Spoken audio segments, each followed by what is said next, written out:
எதையும் பாராட்டும் போது என்ன கூற வேண்டும்?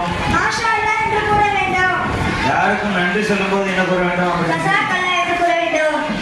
பிரச்சனைகள் எழும்போது என்ன கூற வேண்டும்? விரும்பாதவை நடக்கும் போது என்ன கூற